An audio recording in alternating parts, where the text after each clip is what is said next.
Thus, Utah DPS Commissioner Bo Mason, Lieutenant Governor Deidre Henderson, FBI Special Agent in Charge Robert Bowles, and local and federal law enforcement partners. Following the remarks today, Governor Cox, Director Patel, and Commissioner Mason will take questions. Thank you.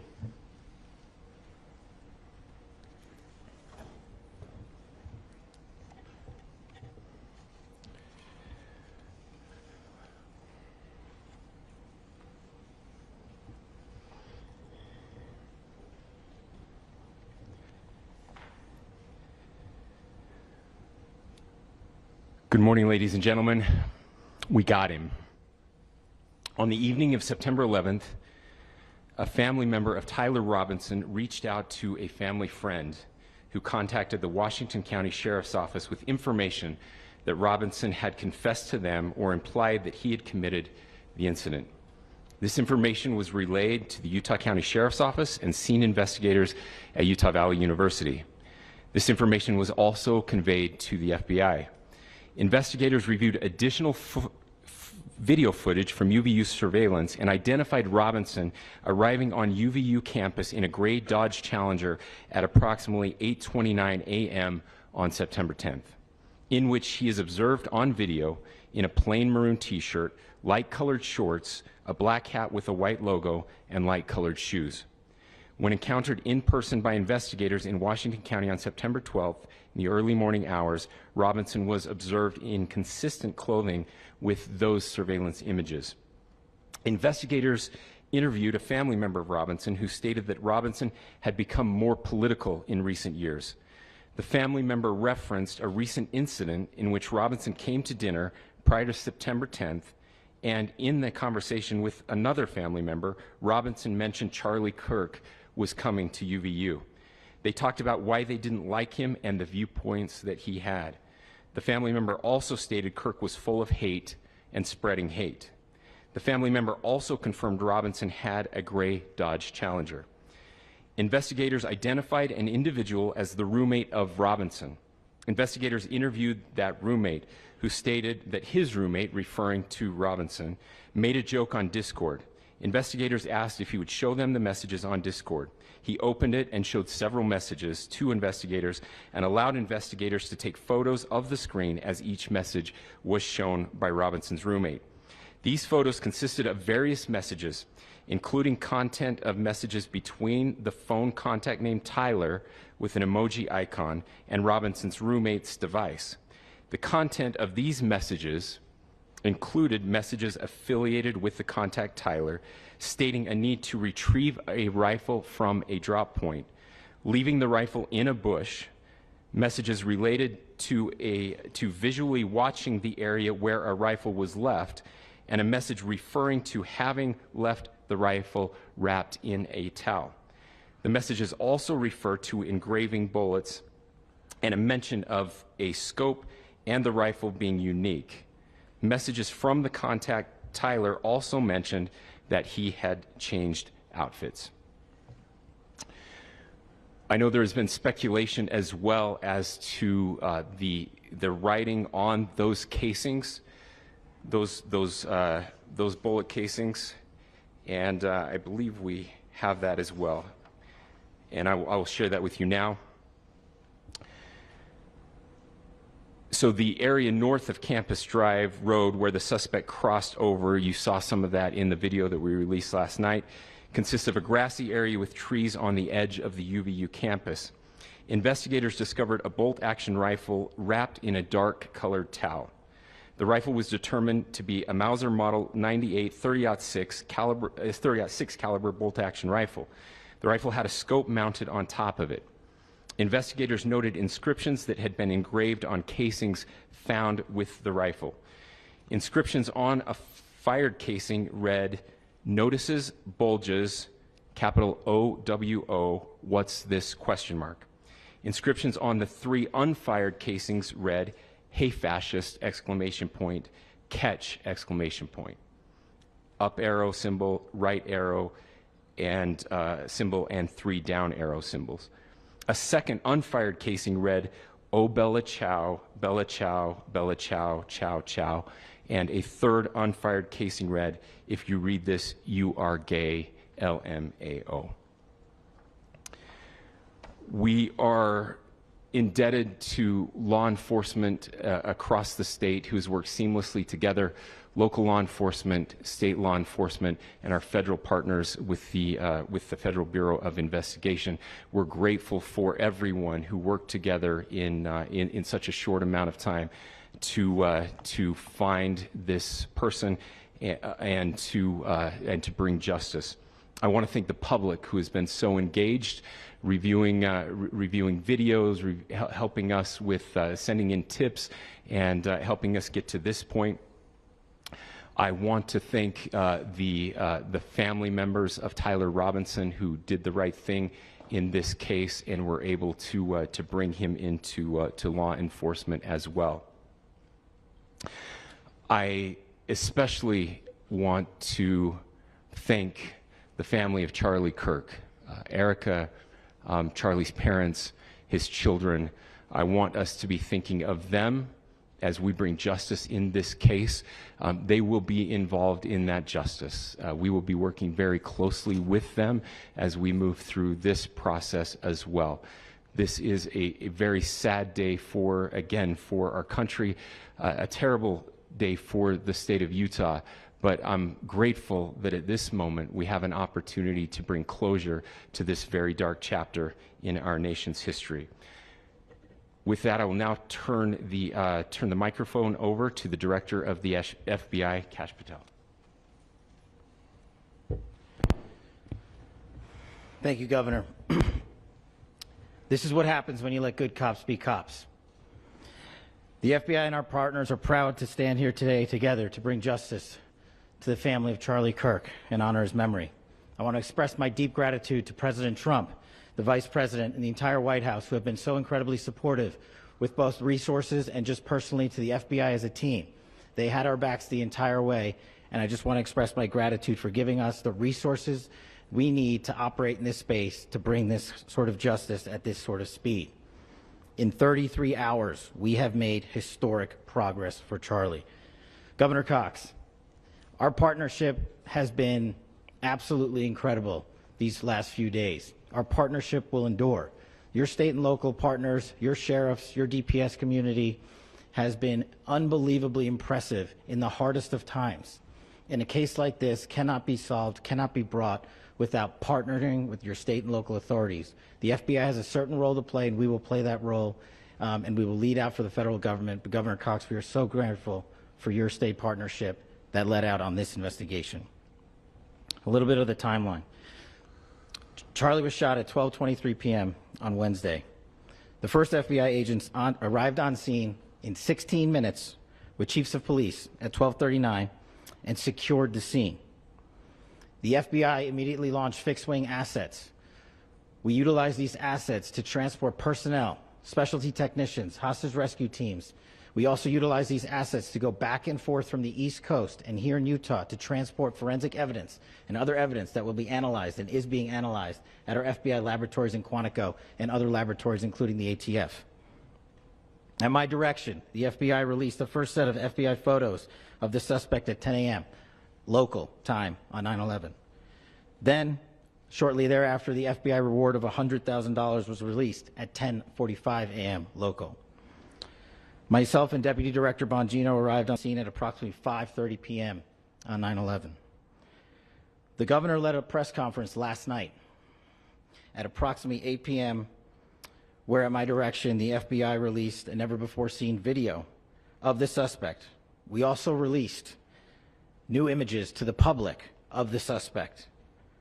And just last night, the suspect was taken into custody at 10 p.m. local time. In less than 36 hours, 33 to be precise, thanks to the full weight of the federal government and leading out with the partners here in the state of Utah and Governor Cox, the suspect was apprehended in a historic time period. And I want to highlight what Governor Cox said. This would not have been possible without you, the media, and you, the public. That's why we went so public, so fast, and we're so transparent, and we're committed to that transparency. The crime scene, just a little bit there. It is a large crime scene. State and local authorities, along with federal authorities, processed that crime scene quickly. And I even had the ability to walk through that crime scene and walk through the steps the suspect took to learn more about what was needed and what resources we needed to bear to create a full picture for the FBI and leadership back in Washington. Furthermore, thankfully to state and local partners, forensic evidence has been seized and continues to be garnered. Forensic evidence has already been evaluated at FBI laboratories in Quantico and state and local authorities here. We will continue to process evidence as we see it, as we collect it, and we will continue to deliver to Governor Cox and his team. Last night, we had a total of approximately 7,000 leads. As of this morning, thanks to your great work, we have over 11,000 leads that were called in to the FBI. And we are running out every single lead that we can. Every one of those leads will be run out. The arrest is a testament to the dedication of good law enforcement being great and partnerships in law enforcement, which I've tried to highlight as my tenure as the director of the FBI. There is no better relationship for law enforcement than the FBI to partner with state and local authorities, and you've seen it here in these last few days. The FBI Salt Lake Field Office, along with our offices in LA, Phoenix, Denver, San Antonio, Las Vegas, Pittsburgh, Buffalo, our headquarters component in Quantico, all participate in the FBI. I want to express my deep gratitude to the employees of the FBI, the men and women, the evidence response team tacticians, the special operators, the agents, the support staff. You have done monumental work in historic time when the public, who had a right to demand such an expeditious solving of an investigation, the FBI answered that call diligently, critically important to our nation, and we delivered. And I'm proud to be their leader, and I'm proud to be the director of the FBI. This is very much an ongoing investigation, as the governor said, and we will continue to work with state and local authorities to develop the investigation, to provide them the evidence they need for their ongoing prosecutions, and we will be here to answer every call they absolutely have, as long as it takes, for as long as we need to find and apprehend whatever suspects were involved in this crime. Lastly, to my friend Charlie Kirk, rest now, brother. We have the watch, and I'll see you in Valhalla.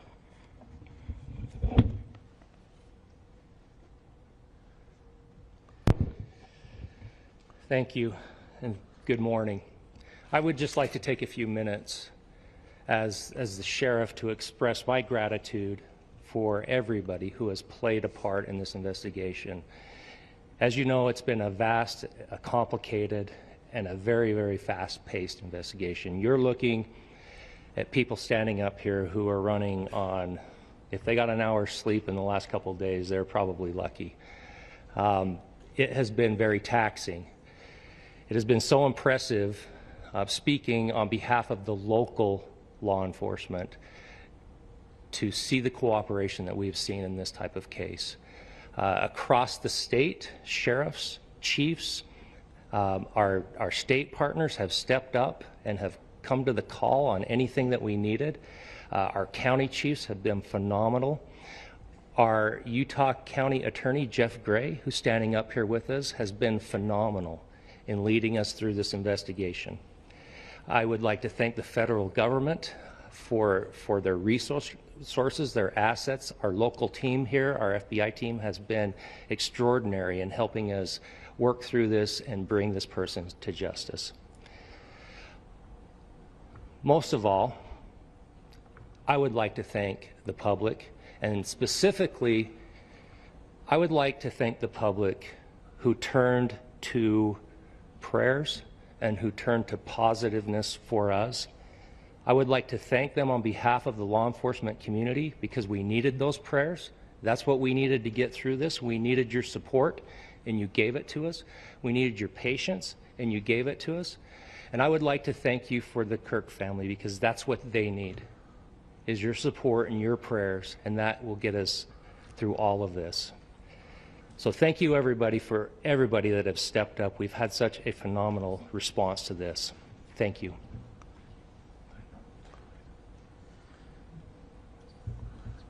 I also want to give a special thanks to the Attorney General and the Department of Justice. Their unwavering support and their commitment to justice is shown true here. And without AG Bondi and Deputy Attorney General Todd Blanche and the resources they brought to bear, we would not have been able to complete our mission. And I just want to say special thanks. It's an honor to be a part of the Department of Justice. Thank you again to our incredible law enforcement team who has worked so hard. Sheriff, I got a solid 90 minutes last night, so I'm probably the most well-rested person up here.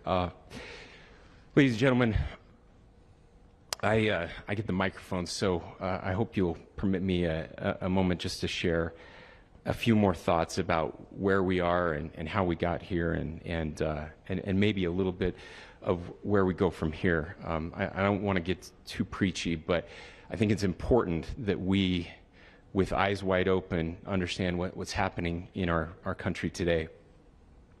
I've heard people say, well, why are we so invested in this? There's violence happening all across our country, and violence is tragic everywhere, and every life taken is a child of God who deserves our love and respect and dignity. This is certainly about the tragic death, political assassination of Charlie Kirk. But it is also much bigger than an attack on an individual. It is an attack on all of us. It is an attack on the American experiment. It is an attack on our ideals. This cuts to the very foundation of who we are, of who we have been, and who we could be in better times. Political violence is different than any other type of violence for lots of different reasons. One, because in the very act that Charlie championed of expression, that freedom of expression that is enshrined in our founding documents, in having his life taken in that very act, makes it more difficult for people to feel like they can share their ideas, that they can speak freely. We will never be able to solve all the other problems, including the violence problems that people are worried about, if we can't have a clash of ideas safely and securely. Even, especially those ideas with which you disagree. That's why this matters so much. Over the last 48 hours, I have been as angry as I have ever been, as sad as I have ever been. And it was, as anger pushed me to the brink, it was actually Charlie's words that pulled me back. I'd like to share some of those. And specifically right now, if I could, I need to talk to the young people in our state, in my state, and all across the country. As President Trump reminded me, he said, you know who really loved Charlie? The youths. And he's right. Young people loved Charlie, and young people hated Charlie. And Charlie went into those places anyway. And these are the words that have helped me. Charlie said, when people stop talking, that's when you get violence. He said, the weak can never forgive. Forgiveness is the attribute of the strong. The only way out of the labyrinth of suffering is to forgive. Welcome without judgment, love without condition, forgive without limit. He said, always forgive your enemies. Nothing annoys them so much. A few months ago, I referenced this last night, Charlie posted to social media, when things are moving very fast and people are losing their minds, it's important to stay grounded. Turn off your phone, read scripture, spend time with friends, and remember, internet fury is not real life. It's going to be okay. He again said, when you stop having a human connection with someone you disagree with, it becomes a lot easier to commit violence. He said, what we as a culture have to get back to is being able to have a reasonable agreement, where violence is not an option. Now, again, to my young friends out there, you are inheriting a country where politics feels like rage. It feels like rage is the only option. But through those words, we have a reminder that we can choose a different path. Your generation has an opportunity to build a culture that is very different than what we are suffering through right now. Not by pretending differences don't matter, but by embracing our differences and having those hard conversations. I think we need more moral clarity right now. I hear all the time that words are violence. Words are not violence. Violence is violence. And there is one person responsible for what happened here. And that person is now in custody and will be charged soon and will be held accountable. And yet, all of us have an opportunity right now to do something different. I want to thank my fellow Utahns. This bad stuff happens. For 33 hours, I was praying that if this had to happen here, that it wouldn't be one of us. That somebody drove from another state, somebody came from another country. Sadly, that prayer was not answered the way I had hoped for, just because I thought it would make it easier on us if we could just say, hey, we don't do that here. And indeed, Utah is a special place. We lead the nation in charitable giving. We lead the nation in service every year. But it did happen here. And it was one of us. But I want you to look at how Utahns reacted the last 2 nights. There was no rioting. There was no looting. There were no cars set on fire. There was no violence. There were vigils and prayers and people coming together to share the humanity. And that, ladies and gentlemen, I believe is the answer to this. We can return violence with violence. We can return hate with hate. And that's the problem with political violence, is it metastasizes. Because we can always point the finger at the other side. And at some point, we have to find an off-ramp, or it's going to get much, much worse. But see, these are choices that we can make. History will dictate if this is a turning point for our country. But every single one of us gets to choose right now if this is a turning point for us. We get to make decisions. We have our agency. And I desperately call on every American, Republican, Democrat, liberal, progressive, conservative, MAGA, all of us to please, please, please follow what Charlie taught me.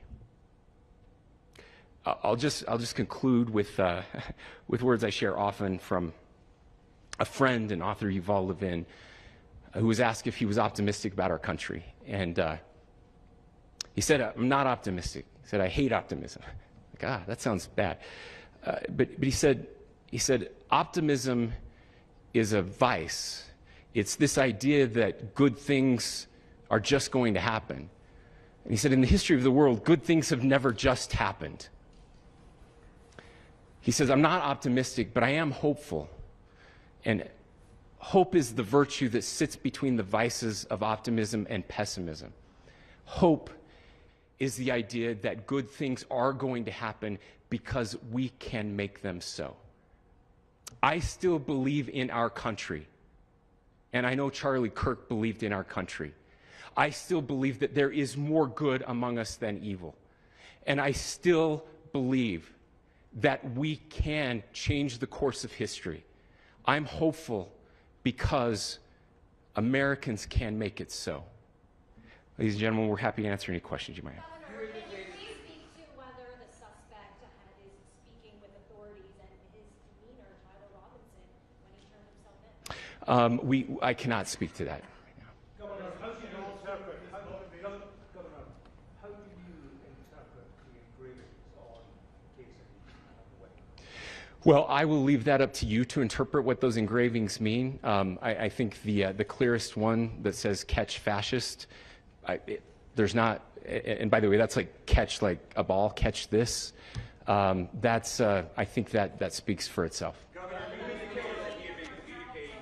Talk about this level of hatred that this person expressed in an interview. Beyond that, is there anything in your view that you discovered that may have radicalized or changed him to prompt him to commit such a horrific?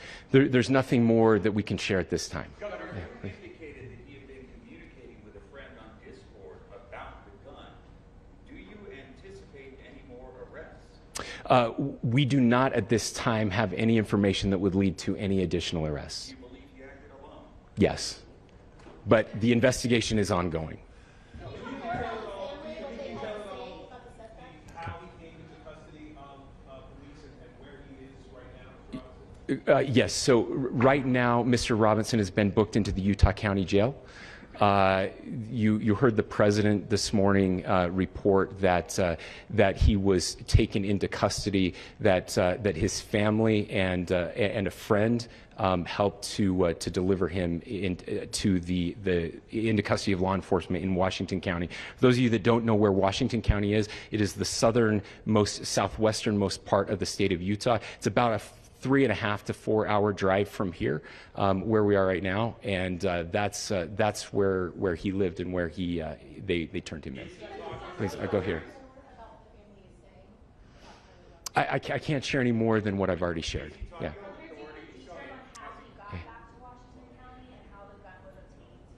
So how we obtained the gun? The gun was found here. So I don't have much more details on that. We do know that he drove. We had his car here on campus, and then we had his car going south back to the St. George.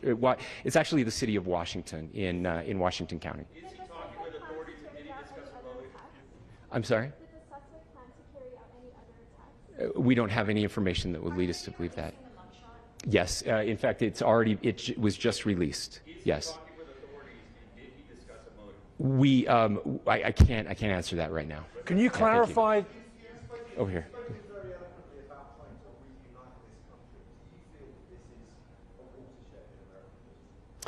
I absolutely believe that this is a watershed in American history. Yes. The question is, what kind of watershed? And that chapter remains to be written. Is this the end of a dark chapter in our history, or the beginning of a darker chapter in our history? Look, I mean, if you look at true political assassinations in this country of someone of this stature, this feels a lot like the late 60s, and having one so gruesomely displayed on camera in all of our hands and in all of our pockets. We are not wired as human beings biologically, historically. We have not evolved in a way that we are capable of processing those types of violent imagery. And by the way, we've seen another one with a gruesome stabbing very recently that went viral. This is not good for us. It is not good to consume. Social media is a cancer on our society right now. And I would encourage people to log off, turn off, touch grass, hug a family member, go out and do good in your community. That is happening, and it's happening organically right now. I had a friend in a small city in Utah who said, we're getting together, the Republicans and Democrats in my little town are getting together to have a discussion tonight, last night, just to find a way to find their better angels. So yes, this could be, I mean, again, you have to go back to JFK to have seen a video live of something like this happening. I wasn't born until 1975, but I know that things were really dark in the late 60s. Sorry to some of you. I know some of you were there. This is our moment. Do we escalate, or do we find an off-ramp? And again, it's a choice. It's a choice, and every one of us gets to make that choice. Two more questions right here. Could we clarify that the release of those enhanced images at 8 p.m., the timeline that Director Patel gave us, led to the arrest at 10 p.m.? Is there a direct connection between those two events? I cannot comment if there is a direct connection or not, but all I can say is that, that through some process, the family came to know that this had happened. One more thing, Governor. Could you just clarify the clothing issue you mentioned earlier? Was he changing outfits? Could Correct. you just clarify this? Yes. So when he's first spotted on campus, he has different clothing on, and then he changes clothing on the roof, and then changed back into that clothing at some point, so that when he was apprehended, when he was arrested, the clothing matched the clothing he had on before the shooting here at UVU. Thank you. Last question here. Yes. Suspect was from Utah. Can you kind of tell us a little bit more about where, and was he a student here at this university, and is there any history of mental illness? Yeah. So I don't have any information on the mental illness part. He was not a student here at UVU. He was living and had lived for a long time with his family in Washington County, in the southernmost part of our state.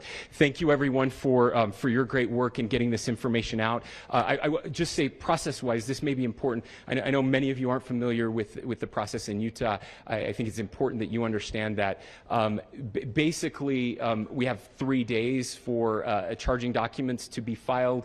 A CI will be filed. We'll have more information then, more detailed information, as those charging documents are filed in preparation for a preliminary hearing. So 3 days. So we would anticipate then that early next week those charging documents will be filed. We will obviously be working. The county attorney will be working very closely with Mr. Kirk's family as those documents and decisions are prepared and made. Thanks, everyone.